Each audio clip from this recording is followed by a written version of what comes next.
బతికినంతకాలం పైశాచిక కృత్యాలతో జీవించినవాడు ఇప్పుడు రత్నమహాదేవి శాపం వల్ల ఉగ్రరూపుడై భయంకర ప్రేతాత్మగా సంచరిస్తున్నాడు. రాజ్యం చిన్నాభిన్నమైంది. రత్నమహాదేవి అంతఃపురంలో రాజనాయకు, అగ్నికి ఆహుతైన అతని అనుచర దళపతుల ప్రేతాత్మలు అర్ధరాత్రి రాజదర్బారు నిర్వహించేవారు. దానికి భయపడి అంతఃపురం చుట్టూ నివసించే ప్రజలు తండోపతండాలుగా రాజ్యం విడిచి వెళ్లారు. అంతఃపురం స్వాధీనం చేసుకోవాలనుకున్న కొందరు రాజబంధువులు మంత్రశాస్త్ర పారంగతులు, తాంత్రిక విద్యా నిపుణుల్ని పిలిపించి పూజలు జరిపించారు.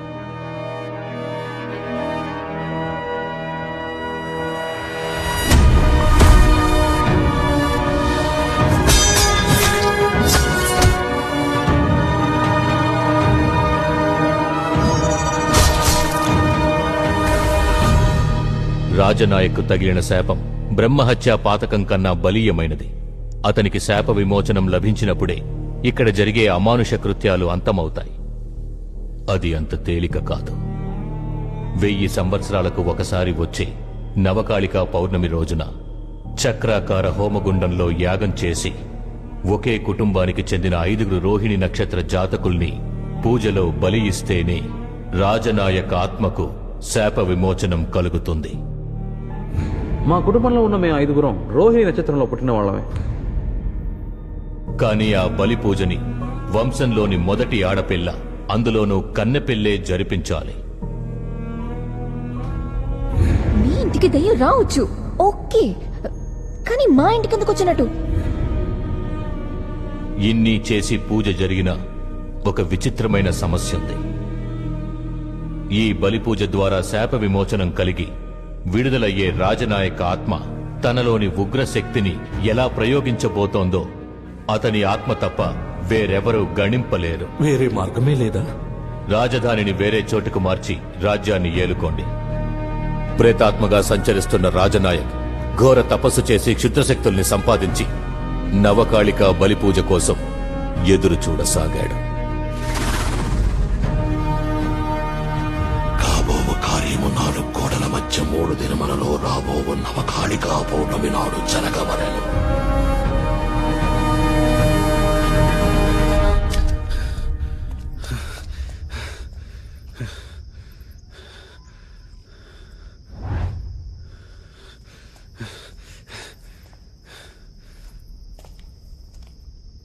ఏయ్, అర్థమైంది, తీసుకుంటా.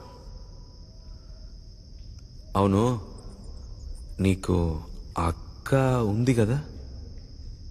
ఏంటి అక్క? లేరే. అక్క అంటే సొంత అక్కన? పెద్దమ్మ కూతురు, పిన్నమ్మ కూతురు, కజిన్స్ ఉన్నారు కదా? లేరు. నా ఫ్యామిలీలో నేను ఒక్కతే అమ్మాయి. ఏ అంటే మా వంశంలోనే నేను ఒక్కతే కూతుర్ని. దానికి నన్నేం చేయమంటావు? అక్క లేకుండా అసలు ఎందుకు పుట్టావు? నన్ను చంపడానికే వచ్చావు కదా అమ్మాయి. శనిగ్రహం. Full family లేపేదేమనే. వీళ్ళకైనా ఇంకో నక్షత్రం దొరకనట్టు పిచ్చేమైనా పట్టింది ఆవిడికి. ఏగేసుకొని పుట్టేశారు సచ్చినోడు. ఏమంటున్నావు కాశ్మీరా? వాడు ప్రపంచ ముదురు వెళ్ళాను నాన్న. మనం వెలుగులోకి పంపిస్తామని తీసుకురాలేదు, మనల్ని వెలుగులోకి పంపించడానికి గేమ్ ఆడాడు. వాడికి శాప విమోచన కలగాలంటే ఒకే కుటుంబానికి చెందిన రోహిణి నక్షత్రంలో పుట్టిన 5 బలివ్వాలి. యామిని తన రీసెర్చ్ కోసం ఇక్కడికి రాలేదు నాన్న, వాడే రప్పించాడు. తనే మనందరినీ బలిచ్చేది. ఏంటి నువ్వు ఏదేదో చెబుతున్నావు? అయితే మరి ఆమెను అబద్ధం చెప్పిందా? నిజం చెప్పుంటే ఏం చేసుండేవాడివి? గుండె పగిలి చచ్చిపోయేవాడిని. అందుకే చెప్పలా. ఇంతవరకు మనకే జరగకుండా జాగ్రత్తగా చూసుకున్నాడంటే వాడి పూజకి మన 5 ఖచ్చితంగా కావాలి. అయ్యా, లోపల ఉన్నది మామూలు దయ్యం కాదయ్యా. తలో పక్కన పోతే మొండు ఇంకో పక్కన పోతుంది.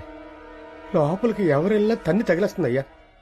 కానీ కాశ్మీరాన్ని మాత్రం లోపల ఉంచేసిందంటే వేరేదో జరుగుతుందయ్యా.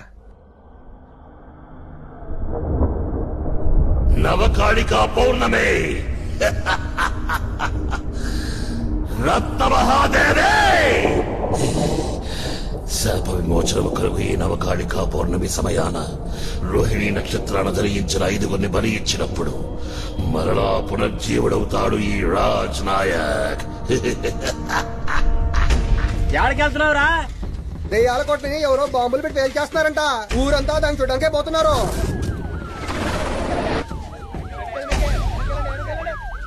ఓకే, ఇక్కడ మనం ఇప్పుడు చూస్తున్నది బాగా పాడుపడిన ప్రాచీన కోట.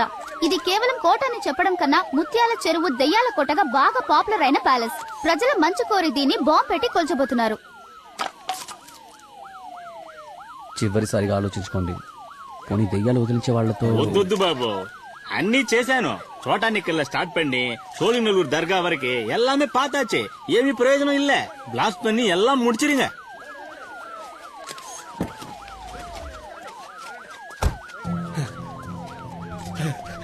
Welcome sir. ఏంటి ఎగత్తాళ? 500 కోట్లు పార్టీకి సంబంధించిన ముఖ్యమైన డాక్యుమెంట్స్ మొత్తం కాజేసి ఫ్యామిలీతో సహా లోపల తిష్టేశారు. ఆడు చేస్తే నాకు మిగిలేది బూడిదే. సార్, పబ్లిక్ చూస్తున్నారు. ప్రెస్, మీడియా వాళ్ళందరూ ఇక్కడే ఉన్నారు. ఈ టైంలో ప్రాబ్లం చేయొచ్చు సార్. లోపల ఉన్న దెయ్యం 1000 బాంబులతో సమానం. నా కళ్ళారా చూసిందే చెప్తున్నాను. ఈ బాంబులు వాళ్ళు ఏమి చేయలేవు.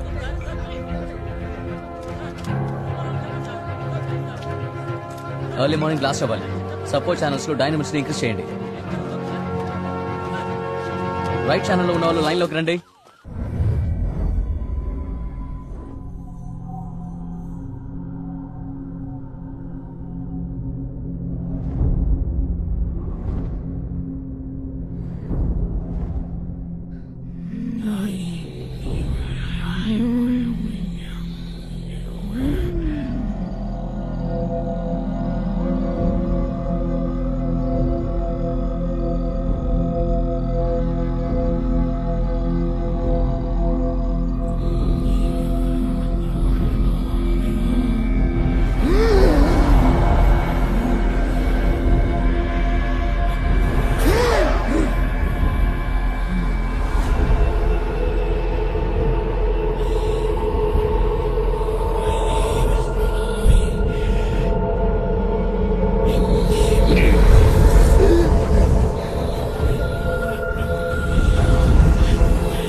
నేను చెప్పినట్టు నీవు ఎన్ని జన్మలు ఎత్తి పుట్టుకొచ్చినా నిన్ను మట్టు పెట్టే నీ మృత్యు రూపాన్ని నేనే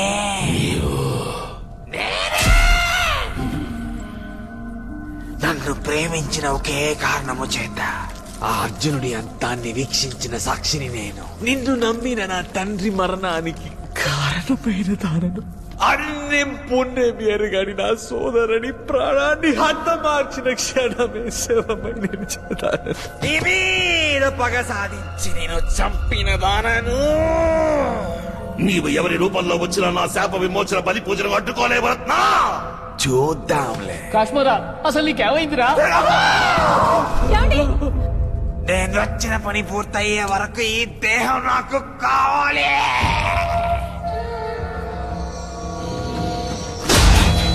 సరే,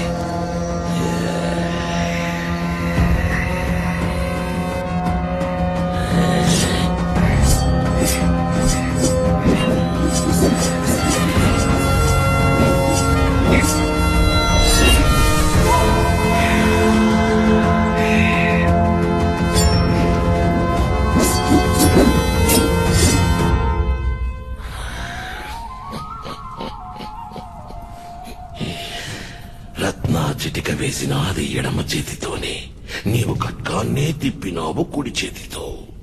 ఏందే రత్నమాదేవి లెఫ్ట్ హ్యాండా?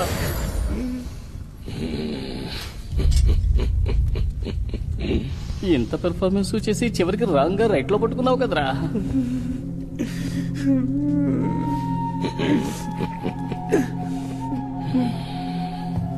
కన్ను కొన్ని క్షణాలు నీ యుక్తితో నన్నే మతి భ్రమింపజేశావు నా ప్రియమైన కాశు. Sorry boss.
కాశ్మోరా వెళ్ళి వెతుకు.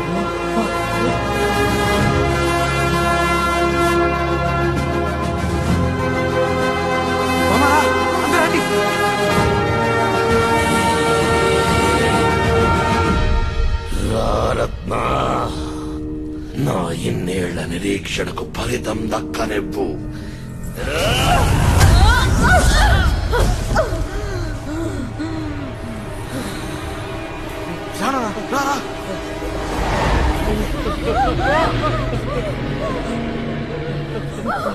ఇటువైపు ఇటువైపు.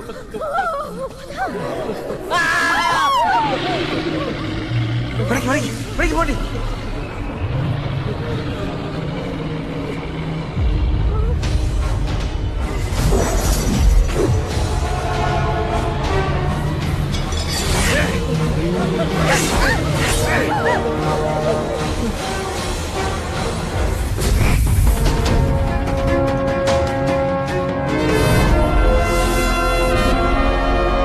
అందరూ ఇక్కడే ఉండండి. అదే స్థలం, అదే పౌర్ణమి, అదే శాపం, అదే ఆక్రోశం, అదే నీవు, అదే నేను.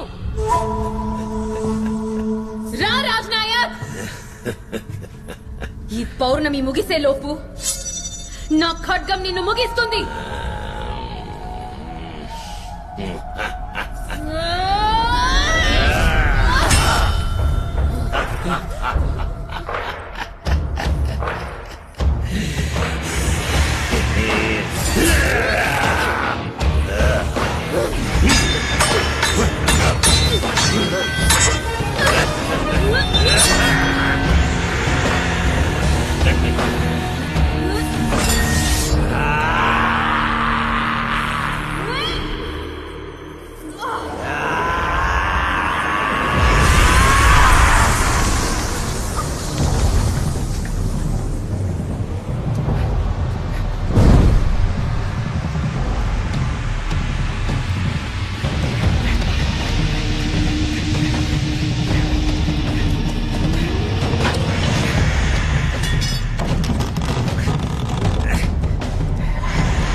రాజనాయక్ శరీర అవశేషాలు ఎక్కడో మిగిలున్నాయి. వాటిని వెతికి అంతం చేస్తే ఒకవేళ పరిష్కారం లభించొచ్చు.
బాబు వద్దు వద్దు, దెయ్యం వెళ్ళిపోయింది. నానా ఏమైంది నానా? ఆ రత్నమహాదేవి మనందరినీ కాపాడింది కాశ్మోరా. ఏందే? ఆ రత్నమహాదేవిని మనం కాపాడాం కాశ్మోరా. అది అమ్మా యామిని, యామిని లేమ్మా, లేచి ఆ దేవుడి మహిమ చూడమ్మా. ఏం జరిగింది? తన పేరుకు తగినట్టు మన కాశ్మోరా దెయ్యాలన్నిటితో పోరాడి పాతాళానికి పంపేశారా? అయ్యో, నేను మిస్ అయిపోయానే. నీకోసం రీప్లై ఏమంటావా? అవతారం ఎత్తేశారమ్మా.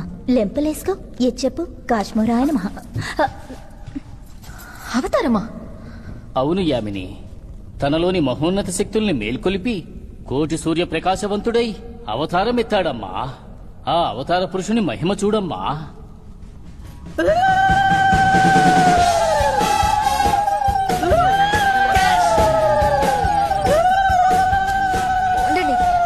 ఉండండి, నేను ఇక్కడ కెమెరా పెట్టాను, అందులో అన్ని రికార్డ్ అయి ఉంటాయి.